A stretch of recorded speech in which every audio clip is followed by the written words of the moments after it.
Hello, you're very welcome to From Here to There, an In Conversation series, all as part of the To Be Irish initiative. Now, today I am talking to another remarkable Irish female. Yes, we have found all of the remarkable Irish women dotted around the globe. This one has gone from County Cork to CNN to Glamour magazine with lots of turns and twists along the way. Samantha Barry, it's a pleasure to chat to you.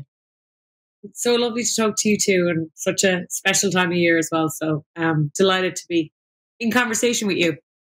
Yes. Where are you talking to us from? So I'm in my New York apartment. I'm in Chelsea in Manhattan. When I moved to New York, I think I had lived in London before for more than 4 years, and I'd lived some amazing places. And when I moved to New York, first off to work at CNN, I just had this dream to live in Manhattan, and there's been a pull towards Brooklyn, other places, but I've always stuck with my downtown New York situation. So I'm in Chelsea in Manhattan. It has all of those downtown NYC vibes about it. I'm so jealous. Tell us about the journey.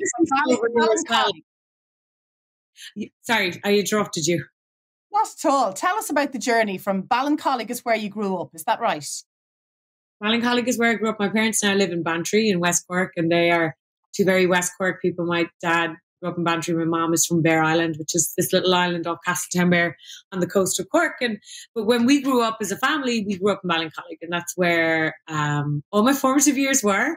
And I went to UCC. I had always been totally invested in storytelling and journalism, which I think a lot of Irish people are in lots of different ways and lots of different jobs they get into. You grow up in a world where stories are capital and at the dinner table, and it's just something that's inherent in who we are, I think. And for me, it just had such a pull towards journalism and news. I grew up watching Anne Doyle on the 6-1 News or reading Veronica Guerin in the Irish Independent, and I just had this just draw to news and information and journalism. And so my journey to New York was, it was never actually, I hadn't set out to ever work in New York. I actually always had a dream to work in London, which I did for the BBC, for BBC World News.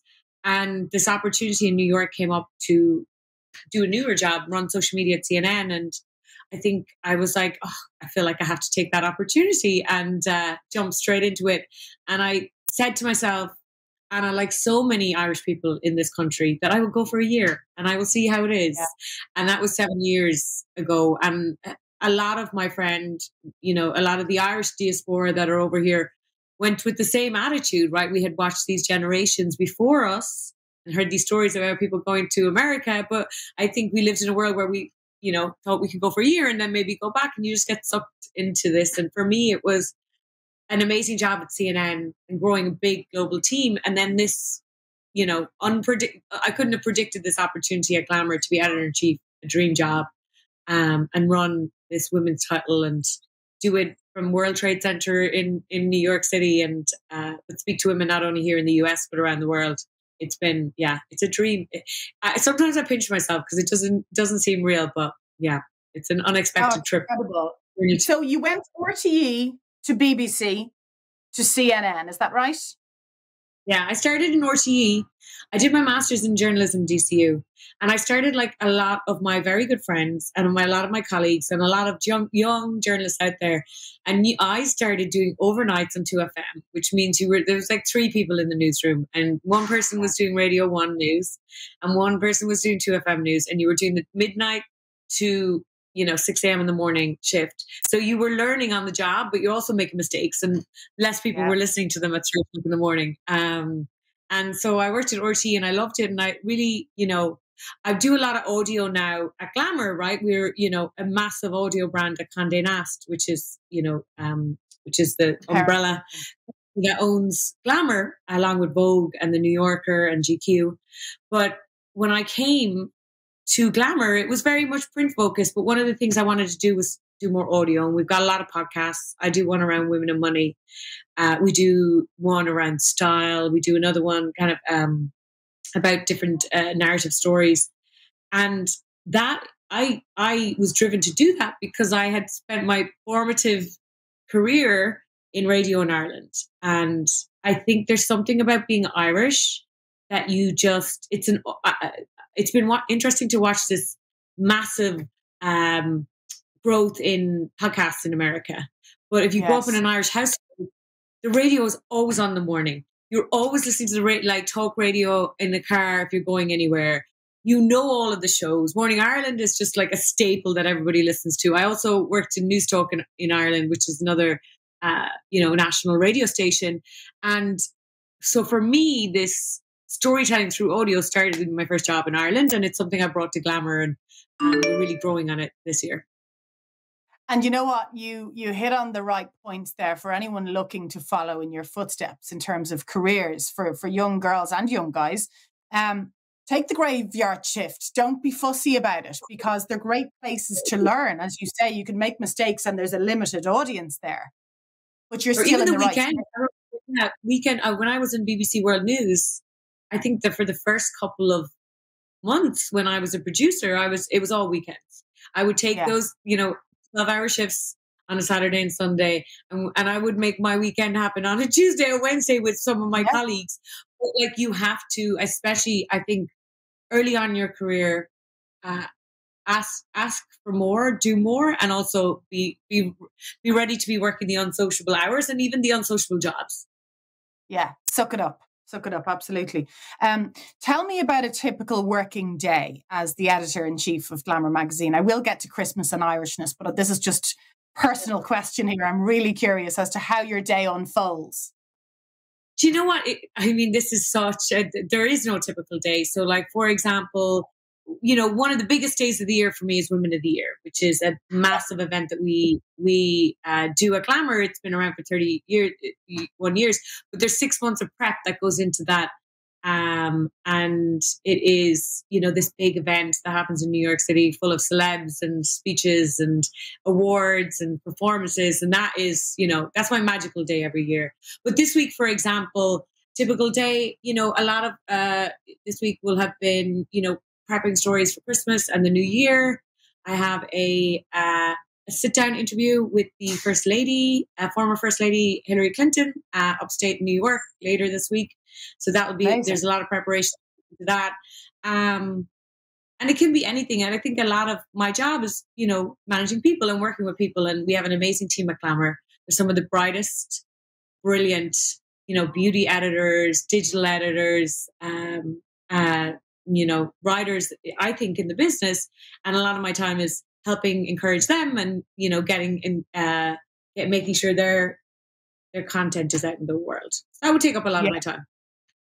So you're not an editor who's just sitting there approving things or, sending people back to do better jobs or editing things. You're actually out there on the beat almost, doing interviews like the First Lady and making events happen. I think an editor-in-chief has changed. That job just has changed dramatically, even in the last 10 years. And you'll see that at Condé Nast, where we have editors that have come from Now This News or editors that will go to Netflix, right? What you're seeing is this, this editor-in-chief role is a little bit of a jack of all trades. And what I mean by that is some of my day will be spent talking to big advertisers. Some of my day will be spent with the team talking about content. Other times it will be long-term planning for projects like documentary series that we're doing or audio series that we're doing or podcasts. And then some of it will be me personally going out and doing interviews or talking to people that we're bringing up onto the side. And then a lot of my year is taken up with Women of the Year, which is a big part of what we do. Yeah, it's a landmark milestone event for the brand, isn't it? And a really important one to champion females out there. Tell me about Christmas and growing up at home. What sticks in your mind as kind of those magical moments? Can be the simplest little thing that you look back on with great fondness. I loved Christmas. Like, I still love Christmas. Like, I am a Christmas freak. I love it. I love it so much. My nieces and nephews call me Samantha Claus, which is, I get them anything they want for Christmas. And like Christmas is a lovely nickname. Yeah, Samantha Claus. My nephew was writing a letter to Santa Claus this week, and he said, "P.S. I love Auntie Sam." And I was like, "Oh, my sister sent it to me." Oh, So for me, Christmas growing up, I grew up in a household we're extremely close. I'm one of three, like your kids. I think being a three sibling is totally important. I'm right in the middle. My sister's a year older, my brother's a year younger, and my parents had us when they were quite young. And I remember one of the things that stands out in my mind is that we would always get our toys from Santa on Christmas Eve before everybody else. oh, Yes, so interestingly, controversial. controversial. We got them on Christmas Eve, and my mother likes to tell us because we were the best kids that's why we got them on Christmas Eve from Santa Claus. But I think Santa did know that maybe they didn't want to get up in the morning very early with three kids, and that's why he came early to our house on Christmas Eve and tired Wow. us out with our toys. So that's a tradition that my sister and brother still do with their children, which I think is an interesting one. Look, it's about the food, and it's about, I look at it in different versions of Christmas, right? I look at the Christmas when you're like a child and everything is just so, you know, special and magical. And I remember going to like the Christmas panto in Opera House in Cork, or, you Yeah. do your Christmas shopping December the 8th, which still feels like, a really important day to go shopping. And it's totally spectacularly Irish thing, and also probably more of a non-Dublin Irish thing, I would say, Yeah. to like do your Christmas shopping on December 8th. I remember then there's the version when you like hit teenage and young adult life, and the lead up to Christmas when all of your friends are home and you're home from college is really important. St. Stephen's Day, and where you're going to go and get in and be there Yes. early is important. And then, my family do this thing where we have a whole other Christmas dinner on New Year's Day as well. And I think a lot of Irish families do that, where it's like you have Mhm. your Christmas dinner, and New Year's, you may be scattered around and like going to visit other people or going out on Stephen's night. But we all gather again on New Year's Day and have basically the version of Christmas dinner with that Christmas morning without the presents. And it's just another kind of beautiful feast to start the day. And, those events can be a bit more relaxed. It's Christmas dinner Mark II, but without the fuss or the anticipation or the family arguments sometimes, because people have just It's how a I bit see more chilled it. out. It's why I've embraced Thanksgiving so much over here, because it Mm. is that version, like, and there's a group of Irish in New York, and we have Thanksgiving with each other every year since we've been, friends and hanging out here. And our American friends are like, "Why are you taking this so seriously?" And we're like, "Because it's Christmas." But like, it's like, so now we got three versions of Christmas. We get Thanksgiving in New York, we go home for December. But yeah, I think it's nice to have those little traditions. And then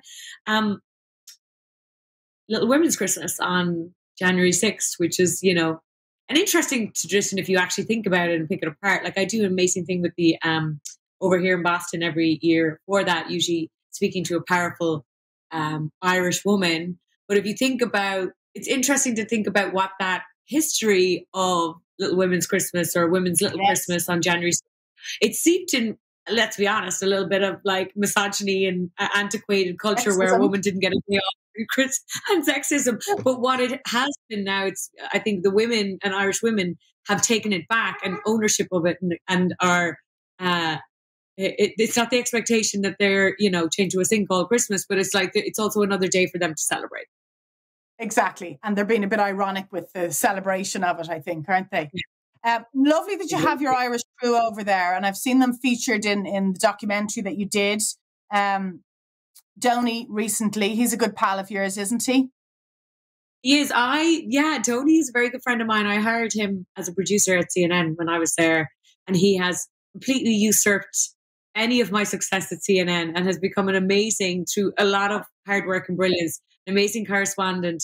I had a very funny moment with the weekend where we were in a pub in New York, and a lady came over and she was like, "Oh, I love your work, Tony. I love your work." And then, was very effusive about how good he was at his job and how much she loved his work. And she turned around and she said, "Oh, you're Samantha, right?" And then just turned back and go, "Donny, I really love your work." And I was like, "Okay, right." So that's a bit humbling. So yeah, he's a very good friend. I put him on the map. Yeah, how dare you? Yeah, no, and it's been interesting to watch is particular his success over the last year, but he's always been an amazing worker. There's a big doc coming out on him on RT in the new year, which everybody should watch. And it's about his rise in his reporting around misinformation and Trump rallies and all of that. So it's great. Yeah, there's a big crew of us. Between Trump and the presidential campaign and COVID, I think he's had these perfect opportunities to get these brilliant sound bites that have gone viral. They've done you and your brand no harm either in terms of, putting the right stuff out and creating positive digital content. Who are the women that you love to champion? So, you know what? It kind of, if I look back at who we just honored for Women of the Year, it is a real perfect selection box of who we honor. And it's everybody from Megan Thee Stallion for her, record breaking music and really, not only her music, but like what she does in her life and what she stands up for. Mariska Hargitay, who you all may know from Law and Order, SVU. We honored her for her. Yeah, she's amazing. We honored her for her fight for to give a voice to sexual assault survivors in the US with her foundation. We honored two young women called Heart of Dinner who battled against Asian American hate in New York in particular, but across the US during COVID. And they did it by handing out warm dinners to a struggling elder Asian American community in Chinatown. We honored the women in Georgia that changed the face of politics in America, and we call them democracy defenders. These are the women that really got out in the vote in Georgia. The reason why the House and the makeup of the US political system looks as it is now is because of these women whose names you may not have heard before, right? And I think that's a real testament to and Amanda Gorman, who was originally in my first year as editor-in-chief, she was a college woman of the year, and she became a fully fledged woman of the year. And you would have seen her doing the poem during inauguration. And that for me, they're the type of women we champion. They're the women that you may know and maybe haven't heard this side of them or seen this side of them or, will really get in depth to what they care about. And they'll also be the women you don't know that are changing the world from behind the scenes. And we have this beautiful platform. That's the thing I feel the luckiest about. We have this platform of millions and millions of people that read Glamour every month. And, follow us on social and do all these things. And they read these stories. And one of the ones that stood out, it's the final one that I didn't mention, is Dr. Katie Carrico. She is the Hungarian doctor who was behind the mRNA science, the reason why we all had a vaccine. She's the most humble, most amazing. And I remember when I called her, asked her to be a Woman of the Year, she initially refused. I don't wear makeup. I'm not putting on a dress. I am not a cover star. I do not want to do that. And her daughter convinced her, and she convinced her in a way that it was perfect for us. She called her mom and she said, you need to be a Glamour Woman of the Year. You need to be on the cover because all those young girls that want to be scientists need to see. And this woman changed the course of history in terms of her research for decades. Is the reason why we have a vaccine. So they're the type of women that I'm so honored to be able to highlight and amplify and tell their stories. And I would often say, just from working in breakfast television and just interviewing people over the years, the people who don't want to be interviewed or are doing it for the benefit of others or for a charity or to generate awareness for something, out of the goodness of their heart, basically, rather than just to generate column inches for themselves or to sell something. They make the most incredible interviews, don't they? They need to get a push and you need to shine a light on them because they're never going to push themselves forward. But I do think they tend to be the most arresting moments, whether it's in print, on television, on digital, wherever.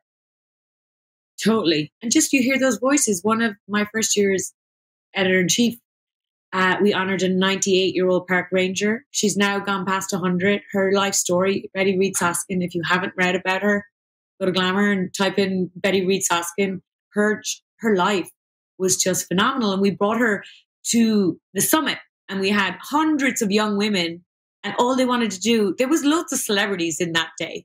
There was, Halsey and, models and artists and everybody. everybody wanted Betty Reed Soskin to tell them what to do with their life.